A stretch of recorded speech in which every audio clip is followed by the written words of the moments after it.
Maligayang panunood po ka-recap.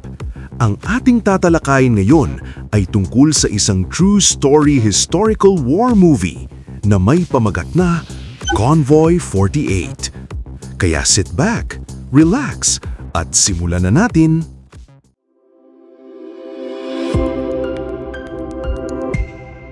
Isang Aleman na piloto ang nag-parachute para mabuhay at sa sandaling tumama siya sa lupa, sinalubong siya ng isang grupo ng mga babae.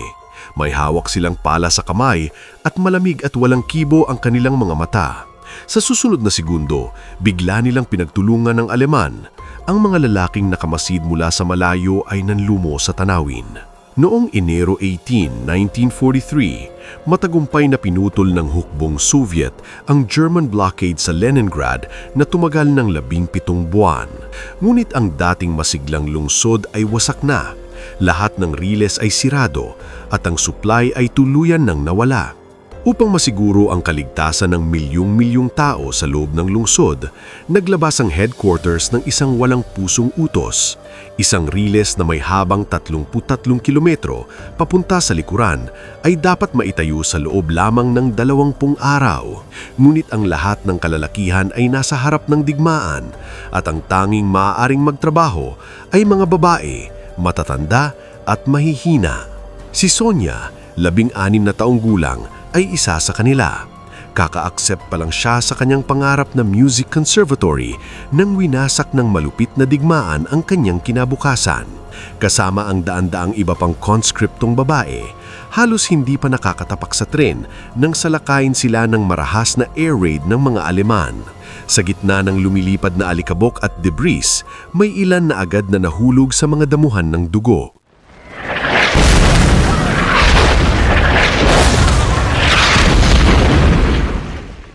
Ngunit ang mga babaeng nakaligtas ay hindi umatras. Matatag ang kanilang mga mata. Nakatuon ang isip sa iisang layunin, ayusin ang riles at ipagtanggol ang Leningrad. Pinuputol nila ang mga puno sa lugar at ginamit bilang pundasyon ng riles. Ang mga babaeng hindi pa nakararanas ng mabigat na trabaho ay namutla at namaga ang kanilang kamay sa unang araw pa lang. Ngunit walang sinumang nagreklamo o umatras. Dahil alam nila, sa likod nila, naghihintay ang Leningrad at milyong-milyong tao para sa tinapay at pag-asa. Sa gabi, walang telda, natutulog sila direkta sa niebe. Kapag gutom, ninunguya nila ang ilang kagat ng matigas na itim na tinapay. Kapag uhaw, hinahaplos nila ang niebe at isinusubo sa bibig. Ang air raid ng Aleman ay naging pang-araw-araw na rutina. At ang bagong latag na riles ay dalas na pumuputog sa isang iglap. Ang mga babae ay tumatakbo sa ilalim ng putukan ng artilyerya para ayusin ito. Wasak, inayos, nasira at hindi nagrereklamo.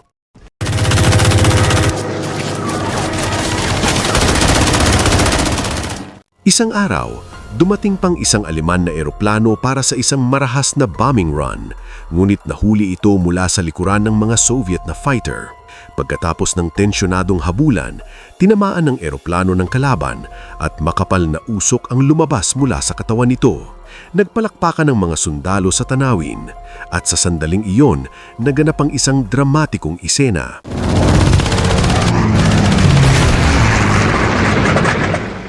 Iniluwalhati ng mga babae ang kanilang mga pala at sumugod sa piloto ng Aleman na nag-parachute. At ganun, nagsimula ang opening scene. Matagal nang hinubog ng digmaan ng mga batang babae na ito bilang mga mandirigma, tagapagtanggol ng kanilang bayan. Sa ganitong paraan, sa walang tigil na paggawa araw at gabi, natapos ang 33 kilometro ng riles sa loob lamang ng 17 araw na nag-uugnay sa Leningrad papunta sa likuran. Bagamat tinawag itong riles, dalawang simpleng daan lang ito na dumadaan sa mga kagubatan at lawa.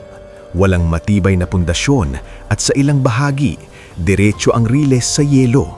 Sa kabila ng simple at magaspang na konstruksyon sa pinakamalupit na bahagi ng taglamig ng 1943, ang yelong riles na ito ang naging taning lifeline ng Leningrad sa labas ng mundo. Ngunit sa pagkumpleto ng riles, sumulpot naman ang bagong problema. Pagod na ang mga train crew dahil sa maraming taon ng digmaan, kaya't nag-utos ang headquarters na pumili at sanayin ang mga estudyante at kahit sino na may kaunting kaalaman sa mekanika ay maaaring sumakay sa tren upang matuto. Ang nagturo sa kanila ay isang retiradong bitiranong inhinyero na halos nahihirapang sumakay sa tren. Sa kanyang maingat na paggabay, mabilis na natutunan ng mga babae ang kailangan para patakbuhin ang mga tren. Ang train commander ay si Lieutenant Fedorov, bagong lipat mula sa Black Sea Fleet. Nang makita niyang lahat ng kanyang crew ay babae at 16 o 17 taong gulang lamang, namangha siya. Ngunit ito na ang pinakamahusay na kupunan. Di nagtagal, natanggap nila ang kanilang unang misyon, maghatid ng mga supply mula sa likuran papunta sa Leningrad. Habang mabagal na umuusad ang tren mula sa platform, opisyal nang nagsimula ang isang biyahe na maaaring tawaging isang death run. Isang tren na maingat na gumagalaw sa riles na nakalatag direkta sa nagyeyelong Neva River. At habang dumadaan ang tren, naglalabas ang yelo ng nakakakilabot na pag-crack na para bang maaaring gumuho anumang sandali. Ang riles na natatos ng loob lamang ng 17 araw ay ngayon nahaharap sa pinakamalupit na pagsubok. Hawak-hawak ng kanilang hininga, basa ng malamig na pawis ang kanilang mga palad. Tanging nang makatawid ng ligtas ang huling karwahe, saka lamang sila nakahinga ng maluwag. Ngunit malayo pa ang panganib. Pagkatapos lang makatawid ng ilog, sinalakay sila ng puwersang Aleman mula sa matataas na lugar 5 kilometro ang layo at bumuhos ang mga shell na parang babyo. Wala nang paraan pa uwi. Nanatiling kalmado sa gitna ng panganib si Train Commander Fedorov at iniutos na tuloy-tuloy na magpatuloy ang tren sa buong bilis kabilang ng pagbobomba. Sa kabutihan, hindi tinamaan ang mga riles, kung hindi, titigil ang tren. Ngunit sa sandaling iyon, isang karwahe sa tren sa unahan ay napaluluwag mula sa coupling. Nang madiskubre ito ng signalman, agad na nagpadala ng emergency alert at inutos ni Fedorov ang emergency brake. Ngunit mabilis pa ring papalapit ang dalawang tren sa isa't isa. Sa kritikal na sandali, desperadong pinihit ni Claudia ang brake wheel. Sa kabutihang palad, naiwasan ng sakuna at muling nagkabit ang mga karwahe. Ngunit ang tren ay huminto sa isang pataas na bahagi at sa mabagal na bilis patuloy na nadudulas sa mga gulong.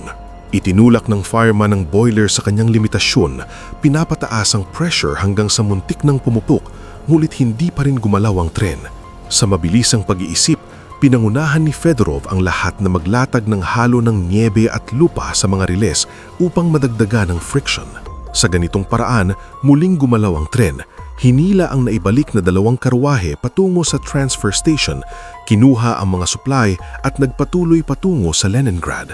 Kailangan nilang gumawa ng isa pang milagro at dumaan sa bukas na lupa habang binobomba ng pinakamakapal na artilyerya ng Aleman.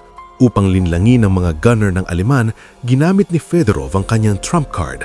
Naglabas ng napakaraming usok upang magmukhang nawasak na ang tren.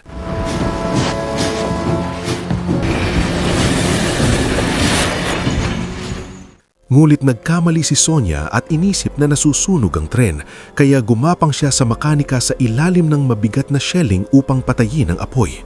Bilang resulta, nagkasira ang mga gulong ng tren at sa biglaang paghinto, natabunan siya ng tambak ng kahoy. Isang repair worker ang kakalabas lang ng tren upang inspeksyonin ng pinsala nang matamaan siya ng isang pagsabog. Ngulit, ang paghinto rito ay tiyak na kamatayan.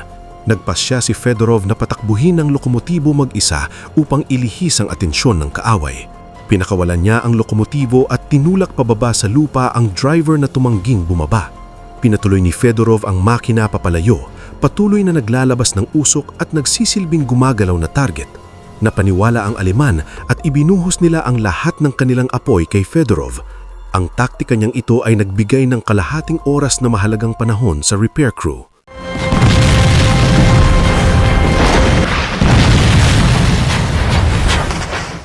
Ngunit habang naghahanda ng ibalik ang lokomotibo, sumabog ang isang shell malapit sa kanya at malubhang nasugatan si Fedorov at bumagsak. Habang palapit na palapit ang makina sa harapang tren, muling nakagising si Sonia mula sa pagkakatabunan sa kahoy. Pinilit niyang makapasok sa cab at ginising si Fedorov na walang malay, ngunit wala na itong lakas para maneho. At sa ganung paraan, napunta ang marangal na tungkuling ito sa balikat ni Sonia. Sa paggabay ni Fedorov, napagana ni Sonia ang breno sa tamang oras, halos naiwasan ang malaghing na banggaan ng dalawang tren. Nang tumigil na ang pagbobomba ng Aleman, binago ni Sonia ang reverser at maingat na nagmaneho pa atras. Sa tulong ni Fedorov, sa wakas ay nakabalik sila sa simula at muling nagkabit sa mga karwahe. Sa sandaling iyon, umalingaw-ngaw ang malalayong pagsabog at sumiklab ang apoy sa mga posisyon ng German artillery.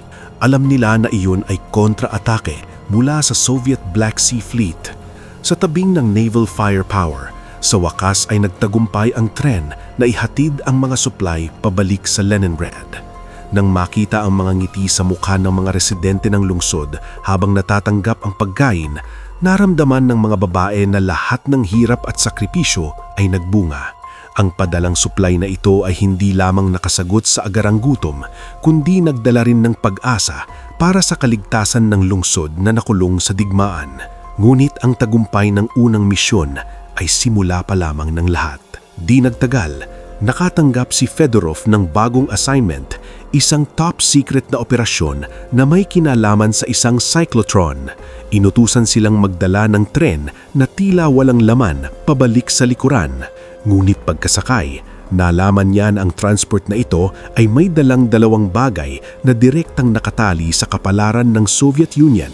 Isa rito, ang mga siyentipiko na nagre-research sa atomic bomb at ang core equipment mismo, ang cyclotron. Ang isa pa ay 271 na bata ng mga bayani na pumanaw na, lahat ay mga inapo ng mga martir. Dahil ang misyon ay may kinalaman sa kapalaran ng bansa, naglabas ang headquarters ng isang nakamamatay na utos, tagumpay lamang ang taning opsyon. Bago umalis, personal na ininspeksyon ni Fedorov ang tren. Ang isang karwahe ay may anti-aircraft machine gun pa. Alam niya sa puso niya na ang biyahe na ito ay magiging isa sa pinakamalupit na panganib. Di nagtagal, nakatagpo ang tren ng bombang itinanim sa reles.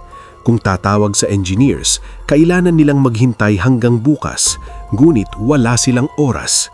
Kung madiskubre ng mga Aleman, hindi masusukat ang magiging kahinahutnan. Kaya't pinamunahan ng train commander ang isang subordinate, sumugal sa putukan ng kaaway at maingat na hinukay ang bomba gamit ang kamay, binalot ito sa isang coat at dahan-dahang dinala sa kagubatan malayo sa reles. Matagumpay na nalutas ang krisis.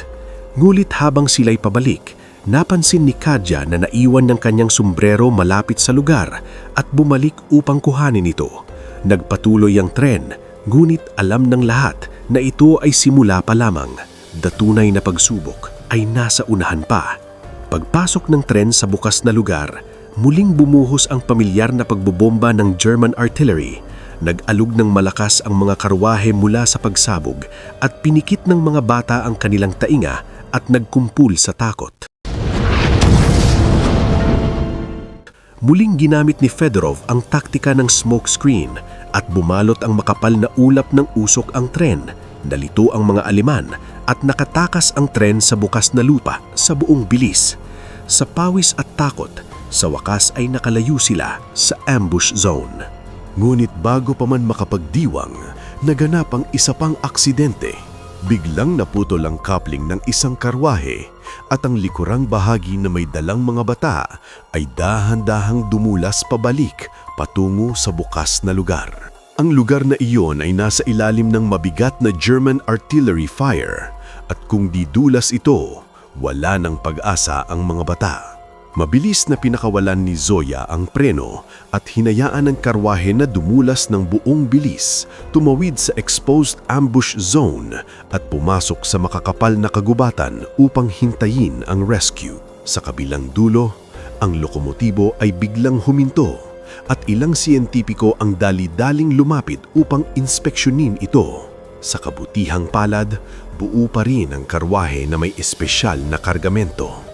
Patuloy na sumasabog ang mga German shell sa paligid nila, Tumakbo si Sonia patungo sa harap ng tren upang humingi ng tulong sa kabilang panganib, ngunit isang shell ang bumagsak malapit sa kanya.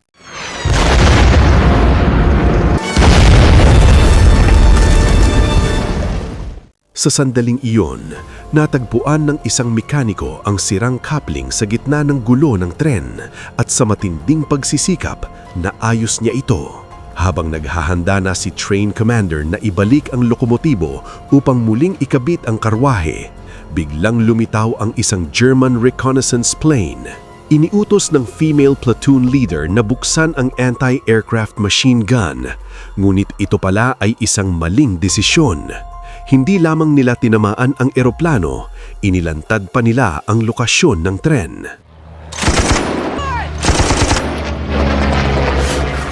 Agad na inutusan ni Fedorov na i-reverse ang lokomotibo at muling ikabit ang mga karwahe upang iligtas ang mga bata. Ngunit mahigpit siyang pinigilan ng kasamang state security captain. Matapang na sinabi na ang cyclotron at ang mga siyentipiko ang pangunahing prioridad. Iniutos na iiwan ang mga bata at magpatuloy kaagad. Sa isang banda ay isang pambansang lihim, sa kabila ay dosenang inosenteng bata at nahati ang puso ni Fedorov. Ngulit mabilis siyang nagdesisyon.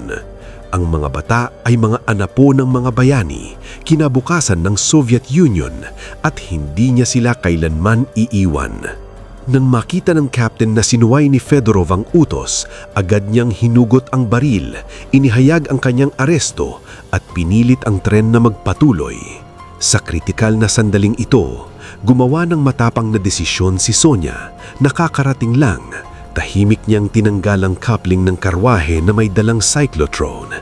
Hinayaan itong dumulas patungo sa mga bata. Nagalit ang captain, ngunit wala nang magagawa upang itama ito. Hindi niya maaaring hayaang mahulog sa kamay ng Aleman ang pambansang lihim, kaya't wala siyang ibang pagpipilian kundi utusan ng tren na bumalik at ibalik ang command kay Fedorov. Alam ni Fedorov ng husto na ang pagbalik ay tiyak na kamatayan, ngunit hindi siya nag-atubiling kahit isang sandali. Ang retreat ay hindi umiiral sa espiritu ng mga Ruso. Agad niyang inayos ang anti-aircraft machine gun upang maitago at pagkatapos ay nagtungo sa gilid ng bukas na lupa at nakipagpalitan ng putok sa German armored train sa kabila.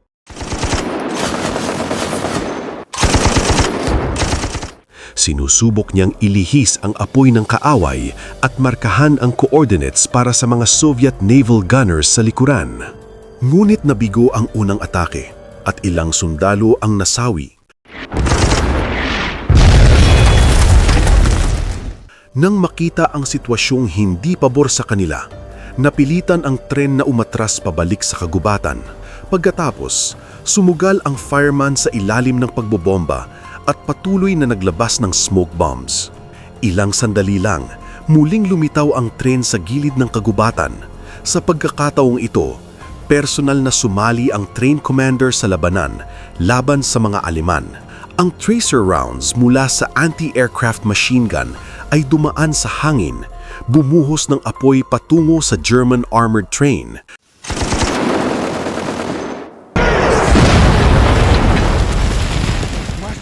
Matapang na tumakbo si Sonia upang tumulong mag-load ng bala. Ngunit hindi pa rin nila matitinag ang German steel fortress. Ang fireman na naglalabas ng smoke bombs ay napatay sa mismong lugar. Nang makita ito, sumigaw ang deputy conductor na agad umatras sa kagubatan. Ngunit sa sandaling iyon, biglang nawalan ng kontrol ang tren. Nang bumaba ang isang crew member upang inspeksyonin, natuklasan niyang may dalawang wrench na naipit sa mga gulong. Lumabas na ang bagong mechanic ay isang German spy na ang misyon ay sirain ang transport ng cyclotron. Matapos madiskubre, tinaga ng spy ang crewman hanggang sa mamatay.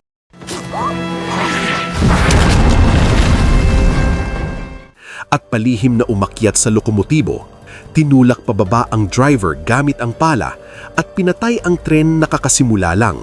Habang iahagis na sana ang signal flare para gabayan ang bombardment ng Aleman, muling nakagising ang driver. Itinulak ang spy sa lupa at naganap ang desperadong pakikipaglaban.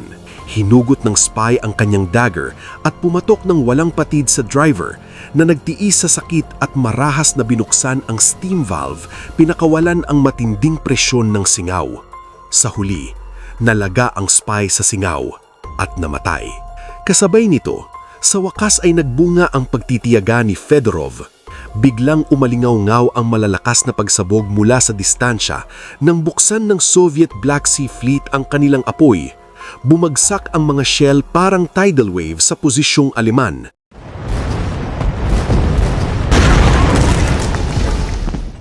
Lubos na nawasak ang armored train sa ilalim ng pagbobomba. Habang pinapanood ang naglalagablab na apoy sa malayo, sumigaw ang mga sundalo sa tuwa. Ngunit si train commander ay mananatiling nakahimlay sa lupa na kanyang prinotektahan. Ibinigay niya ang kanyang buhay upang maipakita ang posisyon ng kaaway at paganahin ang tumpak na pag-atake ng kanilang sariling fleet. Sa huli, ang tren na pinagdaanan ng walang tigil na digmaan ay ligtas na nakarating sa destinasyon at natapos ang misyon. Ang mga nuclear scientists na ligtas na bumaba ay tumingin sa cyclotron sa tren at pagkatapos sa hanay ng mga batang ulila ng digmaan na may inosenteng ngiti sa mukha at napuno ng emosyon. Sa sandaling iyon, naunawaan nila na ang mga batang ito ang tunay at walang hanggang sandatan nuklear ng Soviet Union, ang kinabukasan ng kanilang bayan. Ang pelikulang ito ay batay sa totoong mga pangyayari sa kasaysayan. Ang yelong riles na kilala bilang Immortal Corridor ay itinayo mula sa laman at dugo ng hindi mabilang na anak ng Soviet. Sa totoong kasaysayan, ang riles na ito ay nagdala ng higit sa 360,000 toneladang supply at tropa, 6 na dibisyon, naglipat ng 560,000 sundalo at sibilyan, at nagdala ng higit sa 3,700 rail cars ng kagamitang industrial, naghahatid ng tinapay at pag-asa sa milyong-milyong tao sa Leningrad. Maaaring balang araw, ang riles na ito ay masira at mapalitan ng panahon.